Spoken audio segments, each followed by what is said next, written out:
and varying views on, whether we should be social distancing or not social distancing and all that. So it seems like our industry, at least in this part of the country, was heavily obsessed over what we should be doing and not doing. It's become very real in the last week.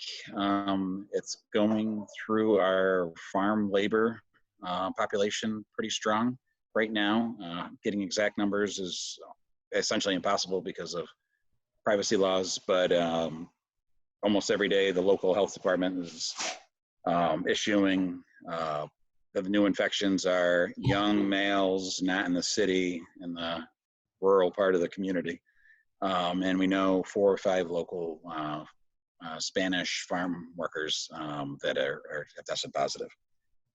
So last week it was largely academic of what's going to happen, and this week it's become very real. I guess on our farm we started taking it pretty serious 3 or 4 weeks ago, in varying ways, like, let's stop shaking hands. Let's not have any tours anymore. Let's quit allowing non-essential visitors, stuff like that. So that was three or 4 weeks ago. And it seems like every week it feels like we're one step behind from where we should be. And it's just moved so fast, so quickly, that it's kind of making our head spin. So that's, I guess, the 10,000 foot overview. Specific things that I guess, oh goodness. So like as recently as a week and a half ago, we had told the guys and the managers no more than 9 people in the break room, 3 at a table. We got to start not, pig-piling in the break room and sitting on each other's laps and sharing forks and stuff like that. We need to be a little cleaner. And so one night I got called in at midnight for an emergency, and there were 12 guys sitting around 2 tables having a grand old time. So the next day we moved the tables out, the chairs out, created 2 additional break rooms, bought a bunch of extra microwaves. The guys were pissed off at us for doing that. And then 2 days later, a local Spanish guy got hospitalized and a whole bunch of positives popped. So our employees went from giving us pretty significant pushback to them actually being extremely scared and afraid of it. And I think where we're at now is there's a little more trust and faith that the reason why we were being tough on a lot of these cleanliness and social distancing rules and stuff is we're worried about them, and we're also worried about our business. So I think our employees at this point, we are pretty confident that they're we're aligned on our interests and concerns. So that's a good thing. But it's been a ton of work of being proactive to get there. Sounds like it. So can you touch a little bit deeper on how you got your employees to sort of like see the light, if you will? Was there like a pivotal moment aside from the neighboring employee being hospitalized? No, every day's just been a little bit more stepped up awareness and how serious people are. I mean, you get the whole spectrum of, my brother and I have different views on how extreme or relaxed we should be on this.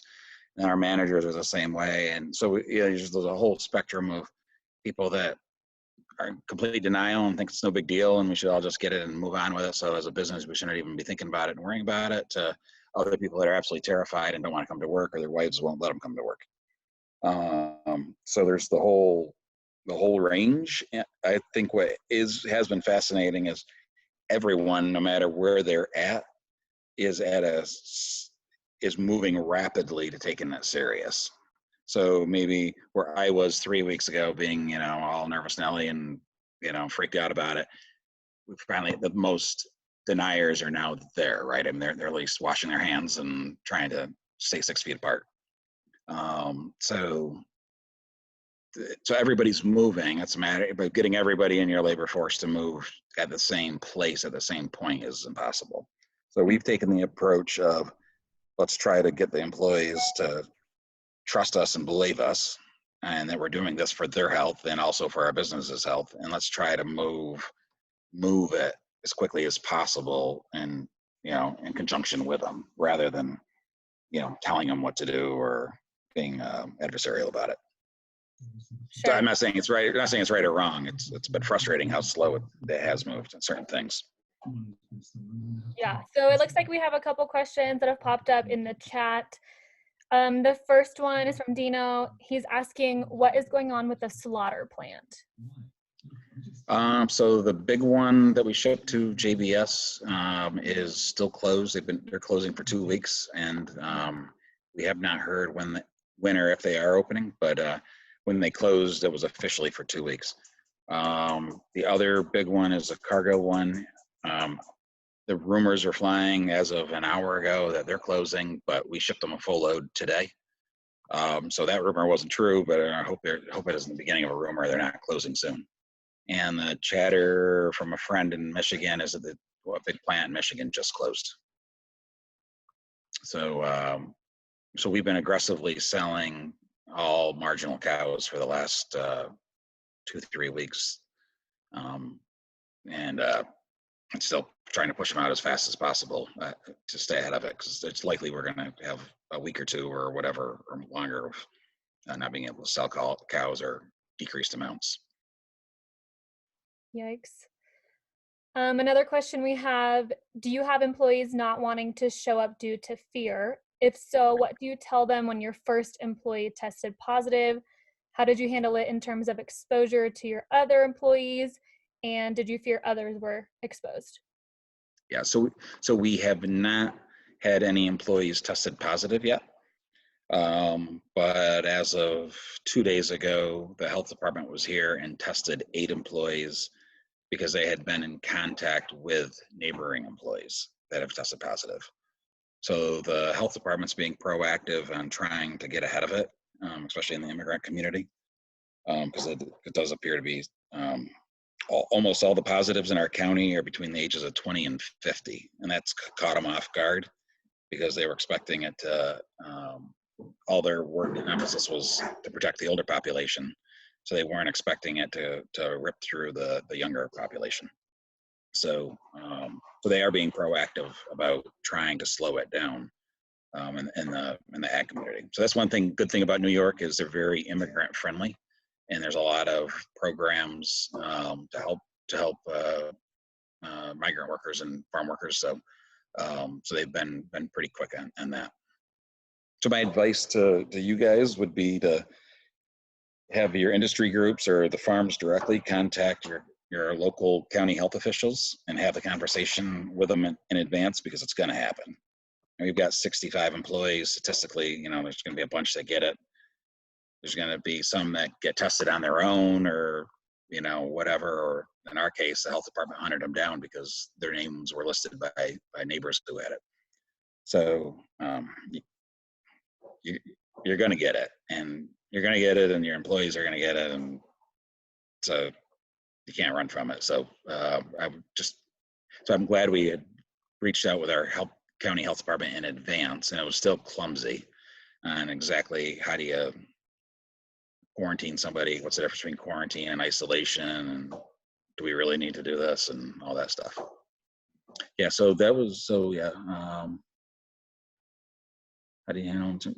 So did I answer that question good enough?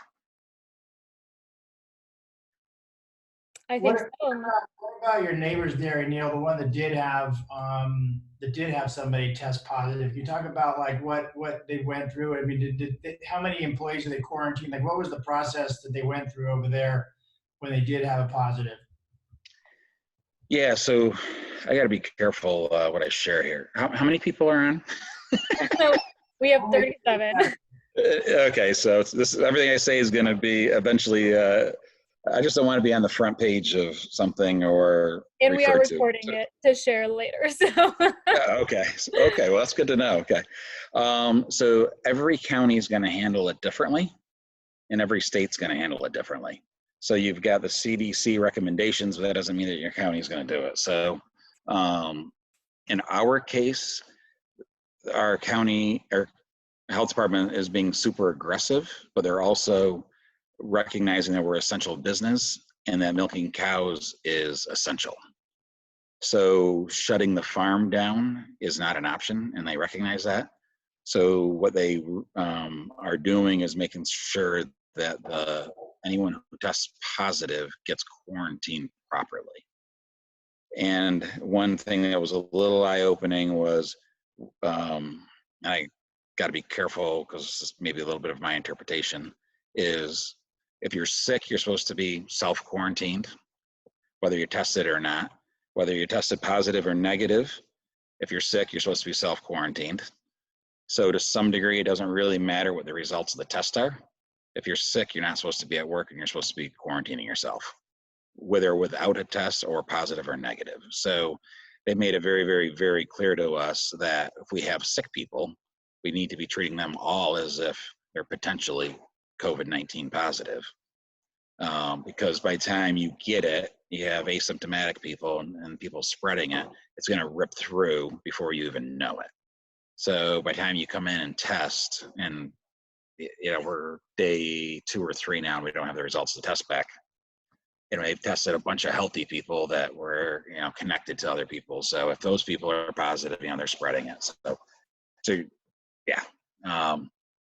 That's where I think it's critical, though, to talk to your county health departments now of what's their protocol and how are they going to handle it for the industry, so that you're not trying to figure out, how am I going to milk my cows? So we're able to. So the good news for us is we're able to quickly isolate anyone of question. We've been super aggressive on sick days, or anyone who's sick, we've been not allowing them to come to work. The problem is it's like a self-induced royal pain in the ass, because every day we've got, out of 60 people, we've probably got 5 or 6 that were 2, 3, 4, 5 sick. And most of them or all of them might be COVID, not COVID-19 at all.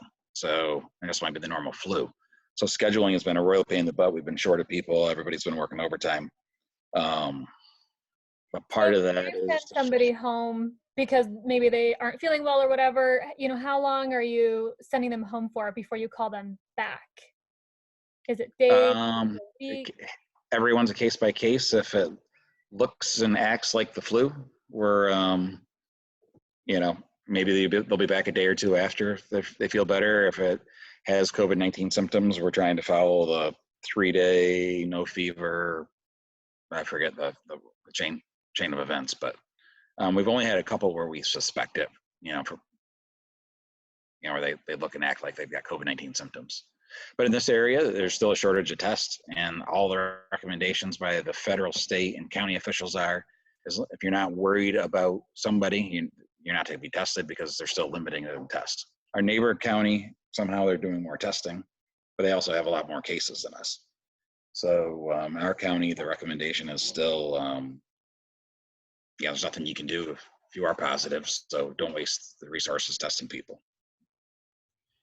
Hey, Neil, can you talk about what you were telling me the other day about how you're sorting your employees? I mean, you made some shift changes and some housing changes and stuff. Can you talk about that a little bit?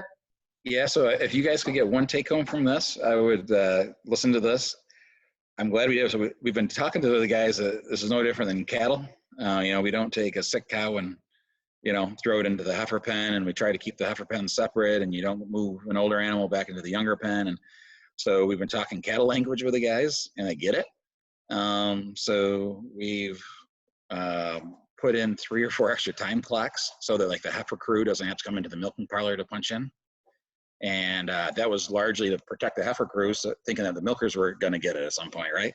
Well, it turns out 3 out of our 4 heifer guys have gotten sick, and we don't know if it's COVID-19 or not. So what we've been basically trying to do is the separate crews, trying to get them to take their breaks and punching in and out and just truly staying isolated from the other crews as much as possible. We were pretty quick and aggressive on that, and I'm glad we've done it because like 3 out of our 4 heifer guys got sick pretty bad. It might just be the flu. Same thing. I'm not bullshitting on that. We have no idea whether they're COVID-19 positive or just the flu. But So I think that's actually been a pretty good thing, trying to separate the crews and not to get them to cross over as much. It's impossible to do it completely, but we've taken a little bit more effort on that. Are your time clocks biometric? They're thumbprints, but we've opened up the computers in different places so they can do it through point and click rather than thumbprints. So the problem is shutting all that shit off a couple of months from now. I'm sure they're, but for now it's, yeah.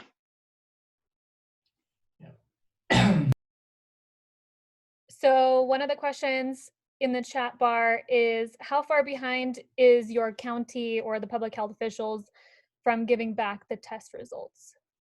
So one of the first farms, for whatever reason, they had results back in 14 hours, which was crazy. And but when they took the guys, 8 guys on our farm the other day, they said that it could be as fast as 14 hours. It could be 4 or 5, 6 days, all depending on how backlogged the lab is.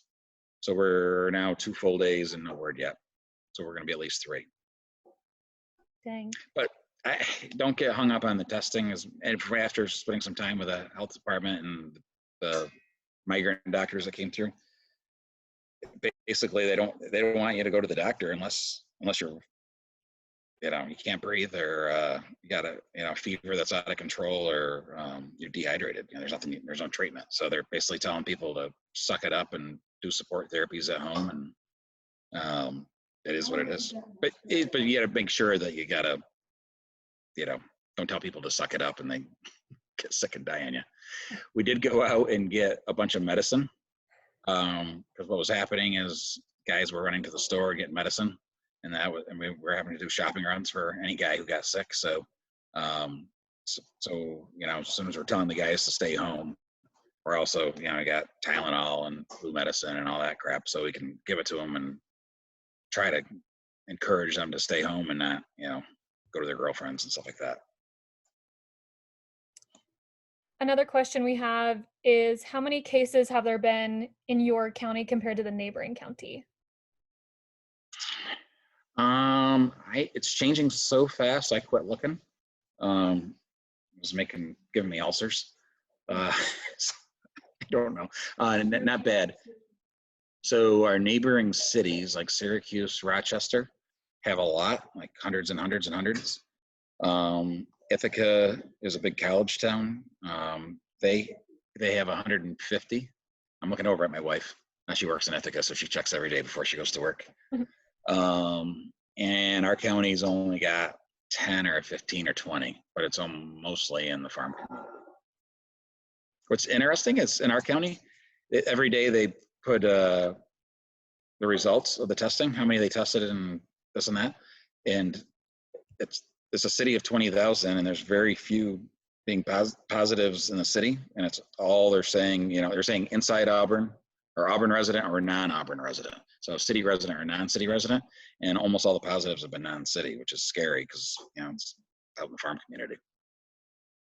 And I don't know if they're all from the farm community, but it's not ripping through the city. It's going through rural America. Mm-hmm. That's interesting.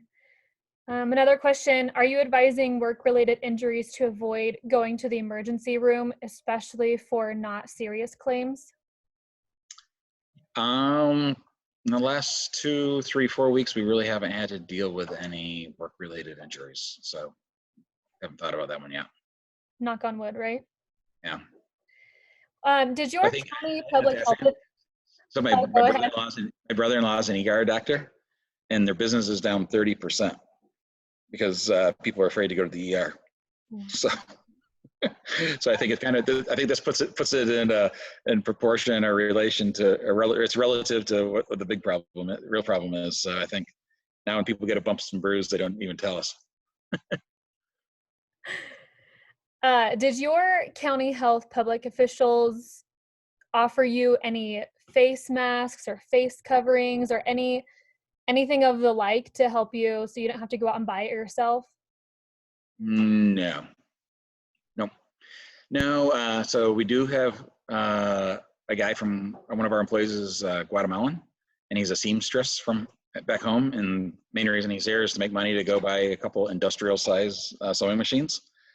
So as of this weekend, as of Saturday, we gave him my wife's sewing machine, my mom's life stash of fabrics, and he's been sewing masks for the last couple of days. He can make 80 masks a day. So, and they're disappearing as fast as he can make them. So That's awesome. So yeah, as of Friday or Saturday, the New York governor and Trump. I always say if Trump and Cuomo agree on something, I better start doing it. And they're both extremists, and both of them and both of them are recommending masks. I'm like, oh shit, we better wear a mask if those two guys agree on that. You're not wrong. So Yeah. are you just doing like? So we're not making our guys. We're not making the guys wear masks, but if anyone wants to, great. So we're providing them. And just like a face covering, not like the N95 or anything crazy like that. You can't get N95s if you. Yeah, we had some N95s on the farm, and I just UPS them to my my brother-in-law, who's the ER doctor, because he can't get them. Mm-hmm. He's been wearing the same one for 6 days. Wow. Yeah. So yeah, so we've donated all of ours to the health department, and I kept a box for our guys in case we got to deal with a sick guy, but that's it. Well, that's very generous of you to donate them to your brother. I think I've already had it, so. Well, I'm not seeing any more questions in the chat. Does anybody, if you have a question, feel free to unmute yourself and ask Neil, or Neil, if you have any more recommendations for us West Coast folks. Yeah, I would say it's a fine line between scaring your crew. I mean, as recently as a week or two ago, my brother told me to back the hell off. You're scaring the shit out of the guys, and none of them want to come to work. Getting them to, there's a fine line between getting them to take it serious and working with them. It's tough to get it, and the Americans have probably been harder than the immigrant guys. So it's a bugger to do what's right for the business, to do what's right for them, when you get the whole spectrum of the reaction of how people deal with it. The business side scares the heck out of me more than anything. I think a bunch of young males that are all healthy, we're going to be fine. And male has nothing to do with it, but a bunch of young, healthy people. I think with that said, a neighbor employee is in critical condition. They don't think he's going to make it. But he's also diabetic, and he's an extreme alcoholic. So they don't think he's going to make it. Colors on the valves too. I don't know. Well, we might have to do more ones with that. Okay, that's what I'm saying. If you put the color on the tractor on the valves. Yeah, I don't think Ray's asking a question, so I muted him. Another question popped up. Has your processor said anything about taking your milk? Has anyone had a dump yet? There's a lot of dumping in New York. Quantity we don't know yet until the federal order data comes in. But our co-op, so far, we have not had a dump. But our CEO is nervous as can be, and every day is a complete, fire drill to try to move all the milk. So we think it's coming. The cream is backed up terrible. In New York, we rely a lot on there's a lot of cream markets and ice cream and cream cheese and stuff like that, and so that's the cream markets turned ugly. The multiples crashed. So so far we're okay, but everybody thinks that it's inevitable.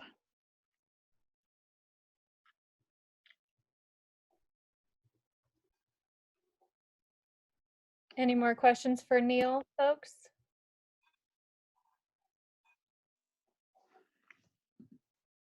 Our being New York, we're probably similar to California. We're 25 to 35% fluid, depending on the time of the year, and we're about 25% class 2.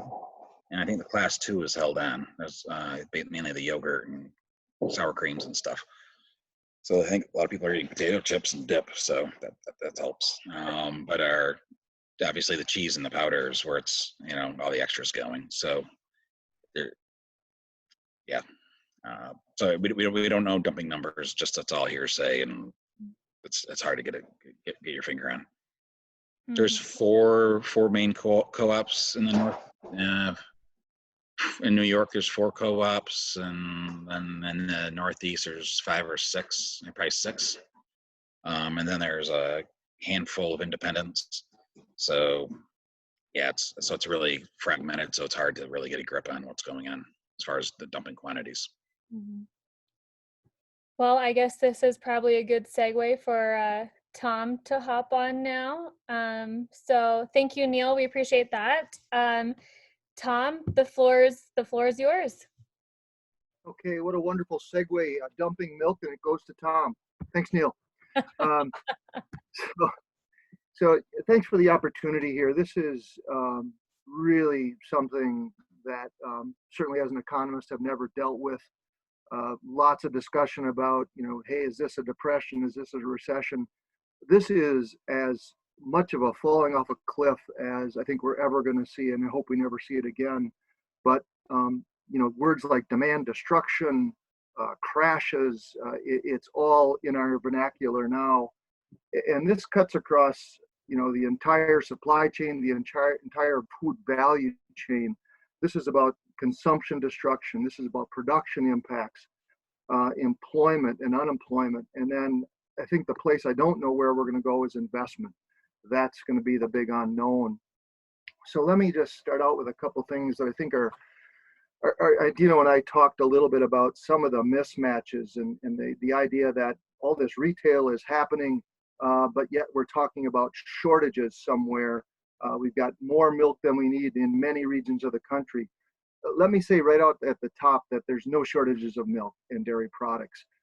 It's about the supply chain, maybe some temporary kinks in the supply chain, placed on the purchases of fluid milk, and there's limits placed on it in some country or some states, I should say. I know Pennsylvania had some limits. I know Walmart was doing some limits down in the Southeast. It's a mismatch of milk. I can tell you, we have milk in Minnesota. We can't get it down to the Florida bottling plants in order to serve the Southeast. That doesn't mean there's a shortage of milk. And the idea of price gouging, I think the state's attorney generals are really getting at that to make sure that doesn't happen. But what we're dealing with is just a huge change in how this food is distributed. I mean, now we're talking about 90% of the food is purchased at grocery stores and retail versus 48% before COVID. 25% of dairy was consumed away from home prior to COVID. That's changed. I think some of the good news, I'm going to try to keep some good news in here. Certainly consumers are buying dairy products. They're going back to basics. We're seeing a lot more butter being purchased. We're certainly seeing cheese. Drinking milk is going off the shelves. There's buying of flour, yeast, baking goods, chicken. Beef has taken some lumps simply because food service was such a big piece of it, as is exports in beef. Certainly on pork, exports and food service is a big thing. Let me just talk a little bit about the dairy supply chain and how it's been stressed. So when COVID really came on and the awareness about stay at home, I mean, some people could argue that this is a government created demand destruction in the sense that the stay at home orders have really, really changed the way we eat food and the way we buy food and the way we distribute food. So initially there was a huge surge in demand for drinking milk, a huge demand increase, for bottling plants in early and mid-March. And that was pipeline building and inventory stocking. It was a change though, because we're not sending kids to school. We're not getting folks at colleges. We're not sending milk to restaurants. So after that pipeline was full, and Neil mentioned, the Northeast, that's where we saw the first pushbacks of milk from those bottling plants in sort of the third week of March. Those pipelines were full. So now we're seeing some of the things that are really getting hard for us because that retail demand is certainly not keeping up to that food service crush. Just a couple things. I mean, fluid demand is up at the retail level. Food service, actually fluid demand way down. Net, we might be close to even. Cheese, retail up, but way down on food service. Net, maybe down as much as 10%. Butter up on retail, way down on food service. So maybe we're as much as 20% low on butter. Non-fat dry milk, not a big retail play. Definitely down on the food service end of things.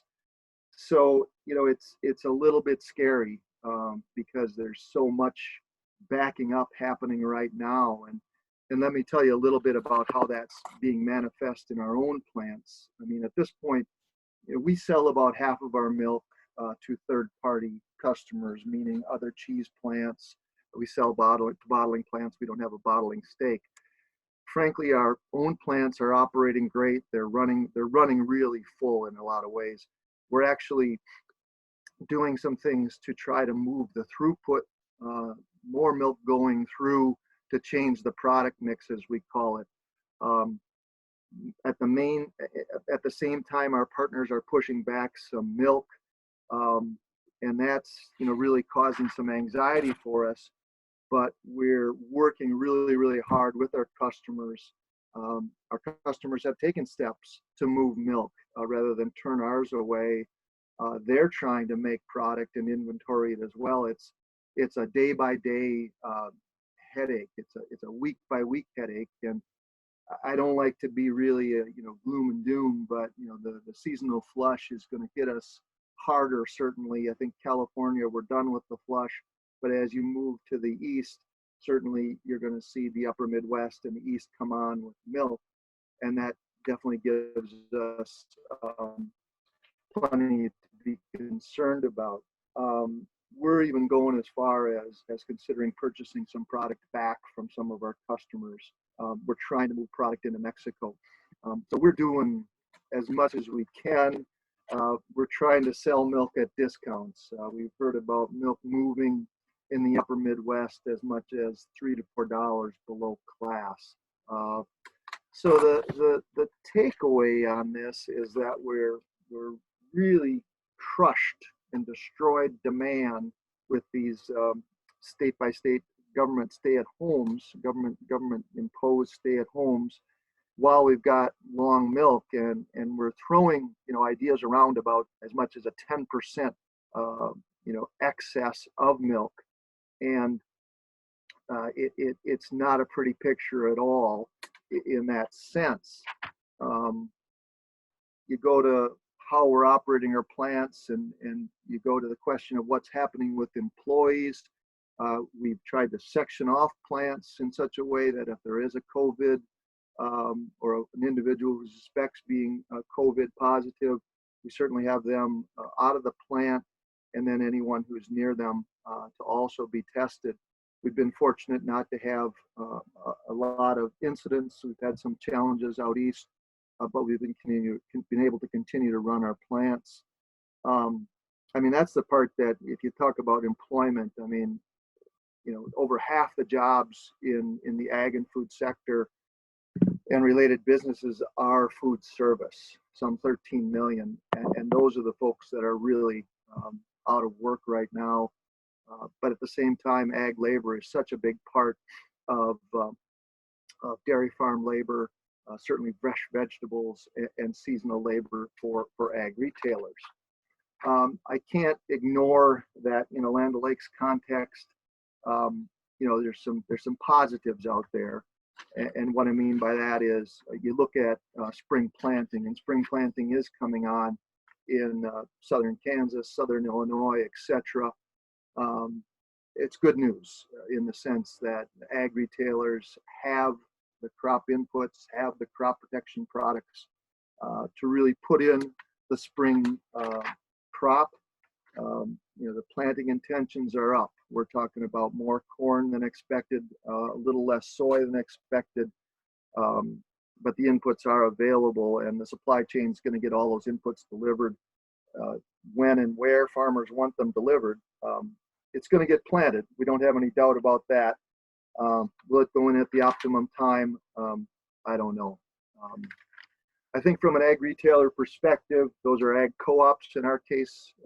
Over 800 members are ag co-op retailers. Concerned certainly about labor. Ethanol has been another casualty of low crude prices. We're seeing ethanol plants shuttered. Some of our ag retailer members have investments in those plants. Some of them are are corn suppliers. That's going to be an impact on them. They're going to have a lot more corn to merchandise. Some of them have quality issues. They're concerned about ag retail or accounts receivable in the sense of, will farmers be able to pay for those crop inputs and those crop products? Additionally, labor. Will they have the people that will be able to serve those farmers? So those are some of the things. I mean, I've got a few other things to talk about. Maybe I see there's a couple of questions. Let's see here. I think I've seen one. Modify solid standards in fluid milk, give consumers more in the milk. Certainly, that is something that's part of a discussion. I saw Farm Bureau had suggested that. Jeff, that's something that I think we should recommend. It won't resolve a 10% oversupply, but I think this will be something to move towards those fluid standards that are in California. If there's ever an opportunity to do that now, that would be a good idea.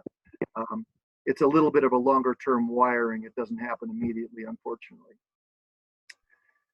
People have been asking a lot of questions about, what do I see in terms of milk price? Milk price is definitely looking weaker than we thought it would be. I mean, 2019, at the end in the fourth quarter, we saw some lift there. Most of the stuff I've been looking at today for an all milk price, and then you can talk about your basis in California. 15s, 16s are optimistic at this point. I've seen some 14s. It's going to be a bumpy latter half of the year. Certainly these last 3 quarters are going to be tough. Those who have signed up for the DMC program, we're looking at an indemnity averaging about $2 a month, April through December. That's just been a huge turnaround from what we'd expected earlier. How long before these markets are going to recover? Another question. I see CoBank put out a report. CoBank's thinking, by Q3 we could see a gross domestic product growth in this country of about 3 to 5%, which would be a little higher than we usually do. They're also thinking that when you get into fourth quarter, depending on how things go, if we don't get a second wave of COVID, somewhere in that 10% plus, which if you're talking about jump starting and getting this economy rolling again, you need that kind of growth in order to keep it going. Some of that challenge though is, are we going to see some overhang in how consumers interact with the market? Is their shopping going to be different? Are they going to go to more online? Are they going to take out more than dine in? And are they going to work at home more than at the office? Those all have implications for food service, and they all have implications that are going to be longer lasting. I mean, I live in Minneapolis, and I look at all the small businesses that have been shuttered for 3 weeks. We just got extended to May 4th for a stay-at-home executive order from our governor. I don't know how a business can really operate with no revenue for 2 months, especially if they're brand new. And so misery loves company. There's plenty of it to go around. I see another question in, what are my thoughts about the 10%, the national milk proposal to decrease milk production 10%? Just to clarify what that is, the proposal is a $3 payment to dairymen who agree to reduce their production 10% over the next 6 months off a base period of March 2020.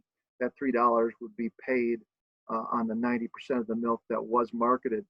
From my perspective, it's the right thing to do. And I'm not just saying that because I carry the water of Land O'Lakes on certain things. We need some way of correcting this milk imbalance. And the quickest way, I mean, we can talk about demand incentive and demand pull. We can talk about buying product, off the market, which I think would be a great idea to announce that we're going to take cheese off the market and let's see some lift and let's get a floor somewhat in place. But I don't think we're going to do it without kind of something happening on the supply side. And I've seen that Grandy Cheese, a regional cheese plant or a cheese processor in the upper Midwest, out of Wisconsin primarily, has announced they're not going to take 20% of their shippers' milk. I think there's some discussions about other co-ops talking about doing that. I think in this case, we need some intervention. It's a government-created demand destruction. Let's get some assistance from government over the next 6 months. So I'm pretty supportive of that approach. Let's see here. How about a movement of co-ops to make policy requirements to strategically reduce milk receipts with or without government involvement? Well, those of you who are in California know about the base plans that have been in place in California when we got ourselves out of balance with the capacity to process the milk. I think that worked in California. I don't know if that could work on a national basis. I don't say it's something we can't consider. The thing I'm looking at is can the government pivot and act a little more quickly? Because we really need some help. So not a bad idea. Chances of USDA okay with the National Milk Producers Federation plan. That is, I guess, the multiple billion-dollar question, isn't it? And I'm optimistic USDA will take some of the national milk proposals. And remember, it's a national milk and an IDFA joint proposal, which contain a lot of different pieces to it. Certainly the biggest one in place is the one that was mentioned earlier. It's the market balancing approach. I don't know what Secretary Perdue is thinking about in terms of his receptivity to it. I'll tell you this, though, we're working really hard to make sure he knows what's at stake here, how important the dairy industry is in states like California, like Wisconsin, like New York, like Minnesota, like Michigan, like Wisconsin. So I think it's better than 50-50, but certain components are going to be a heavier lift. Certainly, I think the market balancing piece is going to be a heavier lift. Let's see here.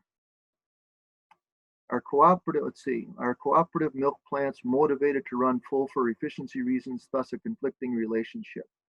I want to make sure I'm understanding that.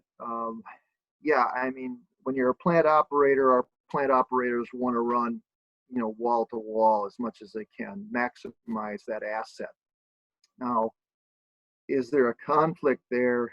I mean, if you don't have a product, or if you don't make a product that's marketable, or you're going to have to store, you really got to rethink about whether you want to run it, wall to wall.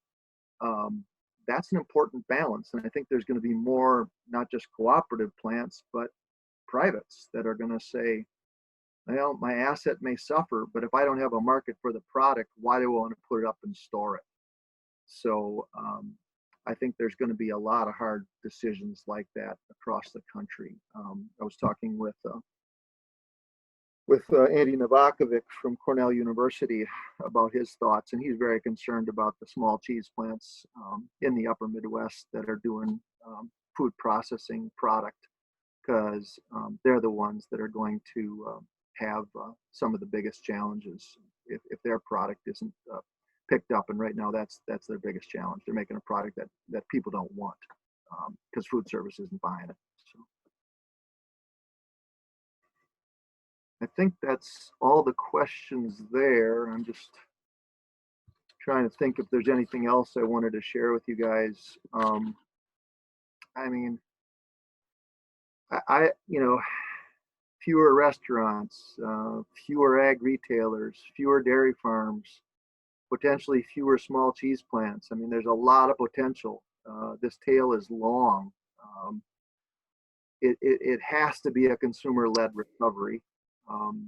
Yeah, federal state assistance will help put some money in consumers' pockets, but bottom line is we need people back at work. We need people back in school. We need people back, you know, buying product and going out. Our core products are doing okay, but this is a big trough for us to get out of. I'm hoping it's more of a V than it is a long U or a big bathtub. That's where my heart is. I'm hoping it happens, and this is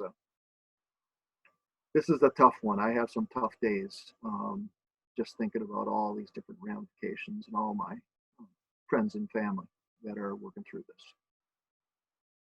Hey, Tom, this is Dino.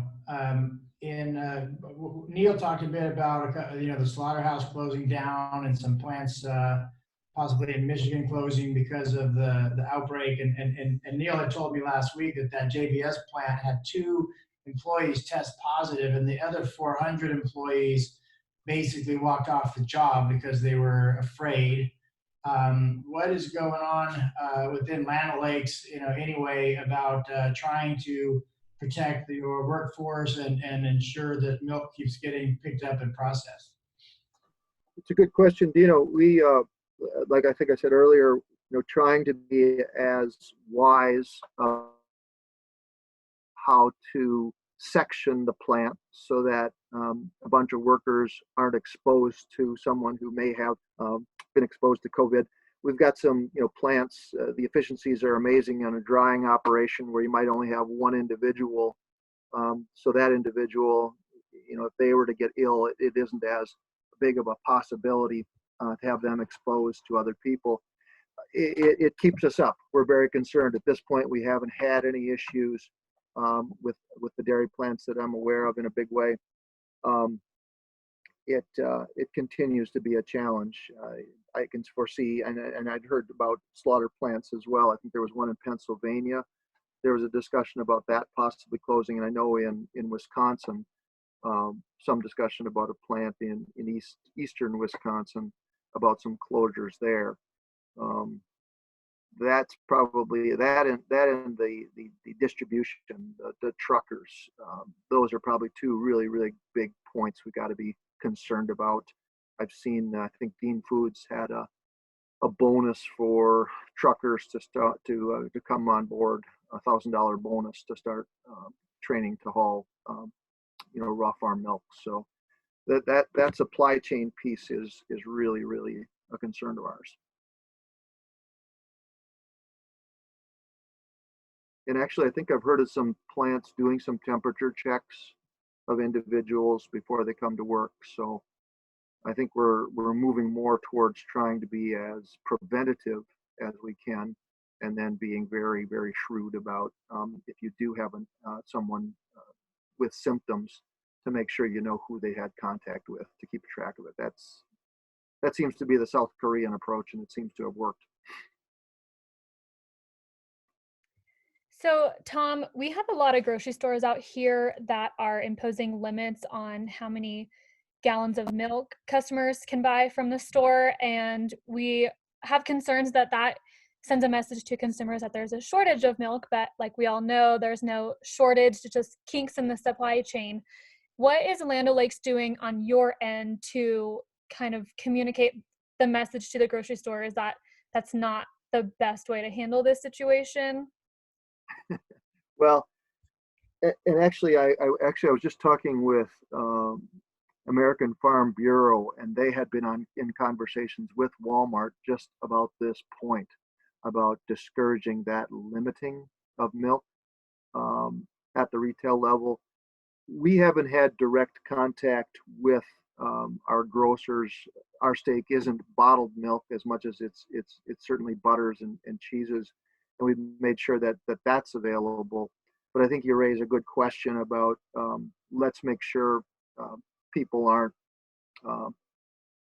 aligning or equating a temporary shortage or a temporary sellout with a long-term problem. I don't know the California bottling market well enough to know if there have been any kinks in the actual processing, but we know that most of the other parts of the country, they've been well stocked. But I would say right off the top that the optics, as I like to call it, I mean, there were some highly viewed dumpings in eastern Wisconsin on YouTube, I believe. Those are hard for the average consumer, the average individual to say, what? You're short of milk and you're dumping milk? What are you doing? So I think it's something we have to keep front and center about communicating. In fact, my niece's boyfriend was asking questions about it. So while we were social distancing on Sunday, I had a good conversation with him. So one consumer at a time.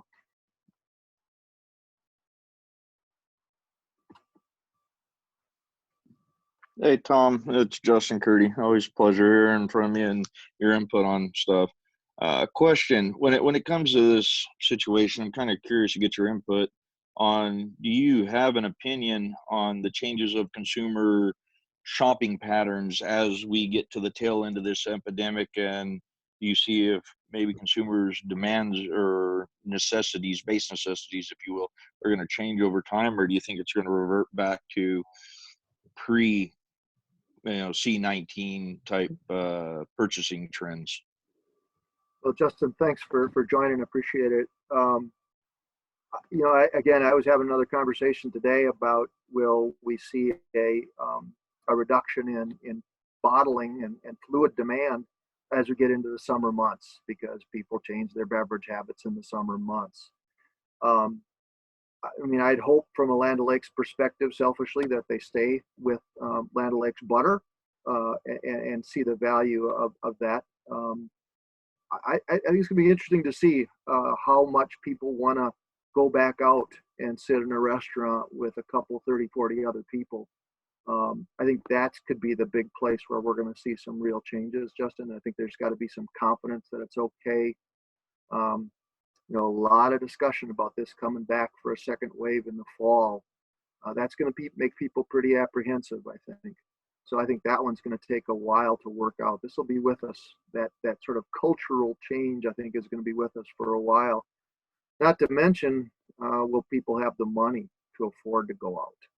Or will they see, I'm going to go to grocery stores and buy, I can buy a lot more stuff there and feed my family a lot further than if I dine out. So that's going to remain to be seen, but I think we'll see some seasonal change right out of the gate.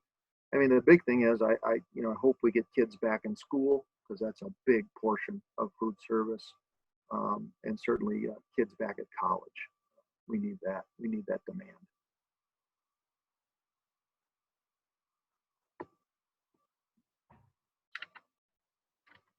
If anybody has any other questions, feel free to unmute yourself and or comments or advice, anything you want to share with the group, not only to Tom, but also to Neil's point earlier.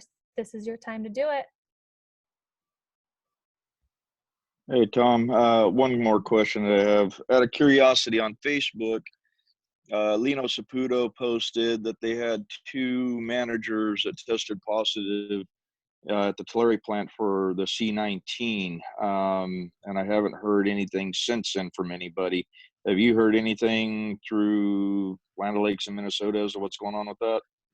I have not.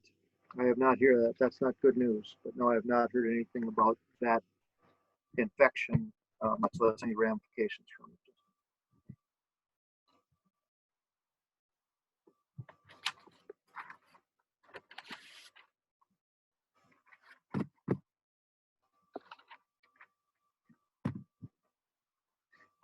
Any other questions for either Tom or Neil?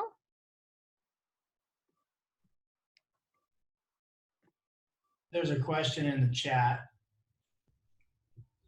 Oh, I'm sorry, I didn't see that. Can you review which products classes 1, 2, 3, 4 are oversupplied? And if 10% extra, is this all going into 3 to 4 inventory build? Well, since that came to Neil, or came from Neil, I guess I have to answer that, huh, Neil? Um, I would say that in terms of oversupply, certainly the cheese is the place where we're going to have the biggest oversupply. So that's going into a class 3 product. The byproduct of butter is non-fat dry milk, unless you make it all from cream. And there is certainly cream available, but we've got some raw milk we got to get through our plants as well. That's the other one that's probably the longest. That's a class 4, as you guys know. I would say fluid milk is net with the retail and the food service changes not too bad in terms of being supplied. That can change as we move to seasons. But I think the biggest places that we're going to see product go are cheese and non-fat dry milk. And that's why we're talking directly to USDA about a purchase program that gets tied directly to food donations.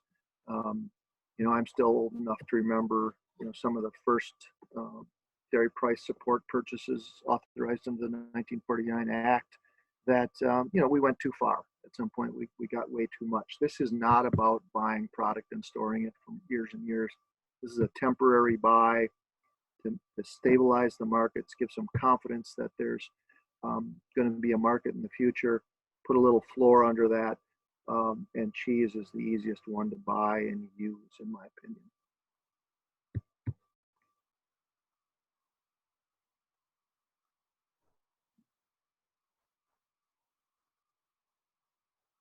Anyone else? Any other questions, comments? Oh, one more.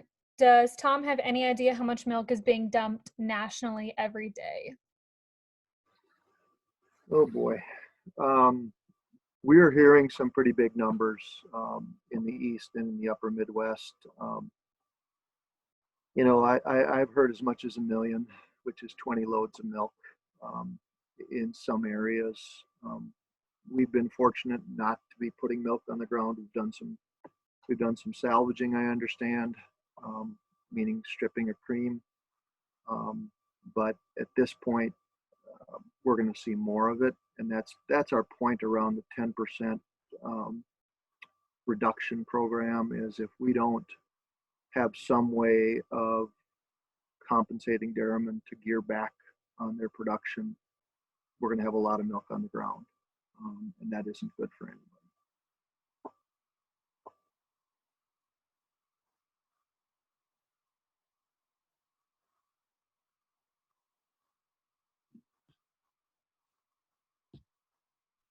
Anyone else? Any other comments, questions? Anything you want to share with the group in general?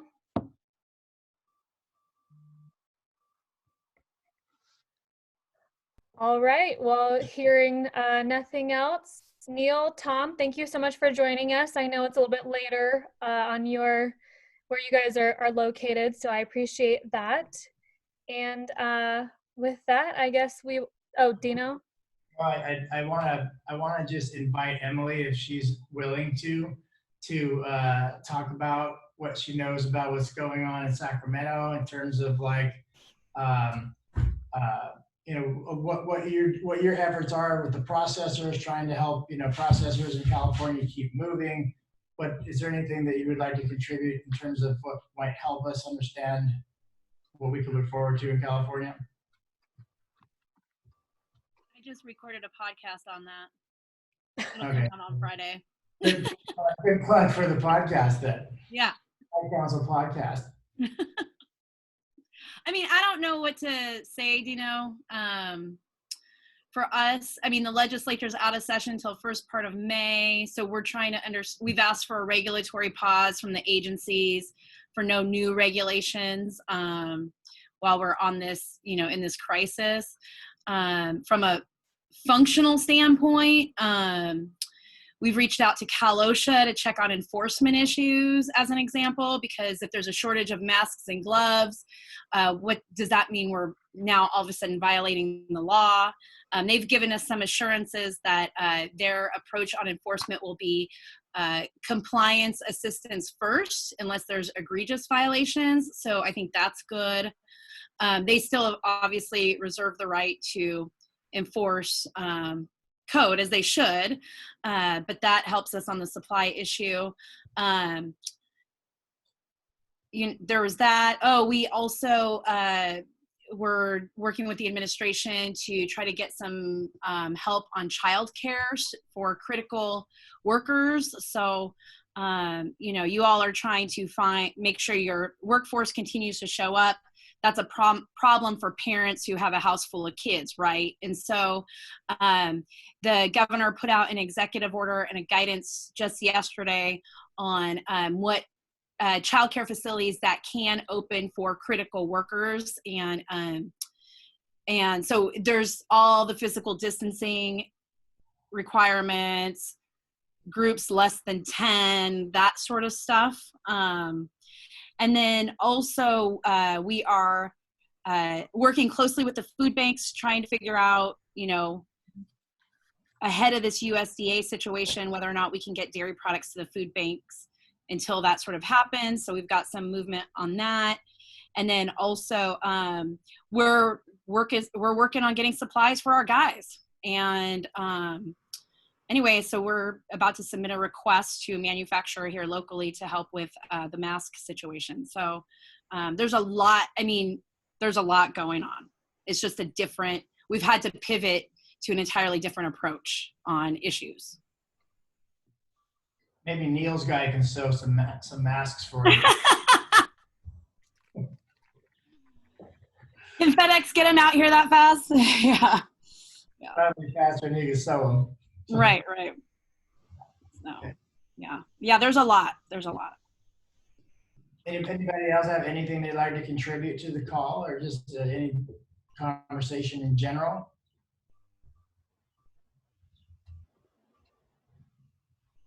Okay, take it away, Corinne. Well, I think that's a good sign to wrap up. Thanks again to Neil and Tom for joining us, and thank you to everybody as well for joining. And have a good evening, I guess. Thanks, guys. You're welcome. Thank you. Thank you. Thank you.